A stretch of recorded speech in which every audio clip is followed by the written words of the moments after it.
Bhogapuram airport నిర్మించాలని 2015లోనే CM Chandrababu ఆలోచించారని కేంద్ర మంత్రి పెమ్మసాని చంద్రశేఖర్ తెలిపారు. 2019 నాటికే సీఎం చంద్రబాబు 2200 ఎకరాలు భూసేకరణ పూర్తి చేశారని వివరించారు.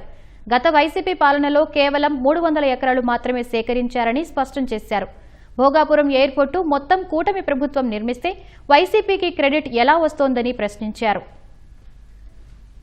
భోగాపురం ఎయిర్పోర్ట్ అనేది 2015లో ఆ రోజు ఏవియేషన్ మినిస్టర్ గా ఉన్నటువంటి అశోక్ గజపతిరాజు గారు, గౌరవ ముఖ్యమంత్రి గారు విభజిత ఆంధ్రప్రదేశ్ కి ఒక మంచి ఇంటర్నేషనల్ ఎయిర్పోర్ట్ ఉండాలి, హైదరాబాద్ ఎయిర్పోర్ట్ ఎలా ఉందో అలాంటిది ఒకటి కావాలనే ఉద్దేశంతో చేసినటువంటి ఆలోచన. అంటే ఐడియా ఆ రోజు ఉన్నటువంటి ముఖ్యమంత్రి గారిది. దీనికి 2700 ఎకరాలు సేకరించాలని ఆ రోజు అనుకున్నారు ప్రభుత్వం.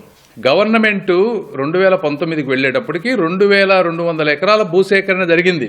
ఆ రోజు మనం భూమి పూజ చేశాం, ముందుకు వెళ్లలేదు. 2019 జగన్మోహన్ రెడ్డి గారు వచ్చిన తర్వాత ఈ 500 ఎకరాల్లో వాళ్ళ మనుషుల చేతే రకరకాలుగా మేనేజ్ చేసి ఆ కోర్టులు నుంచి కొన్ని కేసులు విత్డ్రా చేయించి ఆ 300 ఎకరాలు దాదాపుగా ఎక్వైర్ చేశారు, కంప్లీట్ చేశారు ఆయన. అంటే 80% ల్యాండ్ ఎక్విజిషన్ మనం చేసి టెండర్లు కాల్ఫర్ చేసి ఇవన్నీ చేస్తే జగన్మోహన్ రెడ్డి గారు వచ్చిన తర్వాత చేసింది ఒక 300 ఎకరాలు చేశారు. ఇంకా 200 ఎకరాలకు ఇంకా ఇష్యూస్ ఉన్నాయి, అవి ఇంకా పూర్తిగా అవ్వలేదు. సో జగన్మోహన్ రెడ్డి గారు 5 సంవత్సరాల్లో సాధించింది ఏంటి అంటే దీన్ని డిలే చేయటం.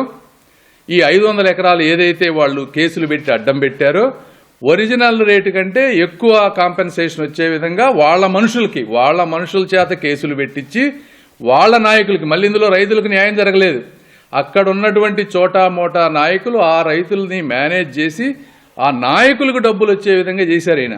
అంటే ఐడియా కూటమి ప్రభుత్వాన్ని, టెండర్లు, కండిషన్స్, 80% ల్యాండ్ ఎక్విజిషన్ మాది. మళ్ళీ ఇప్పుడు వచ్చిన తర్వాత కంప్లీట్గా కన్స్ట్రక్షన్ చేసింది మేము, రామ్మోహన్ గారు కానీ ముఖ్యమంత్రి గారు కానీ. ఇందులో ఆయన క్రెడిట్ ఎక్కడొచ్చింది? ఆయన 300 ఎకరాలు ఆయన అడ్డం పెట్టి వాళ్ళ నాయకులకు డబ్బులు ఇప్పించి అక్కడ రైతులకి అన్యాయం చేసి నాకు క్రెడిట్ కావాలంటారు. ఇది కాదా వాస్తవం జగన్మోహన్ రెడ్డి గారు? మీరు కాదంటే మీరు డిబేట్కు రండి దీని గురించి.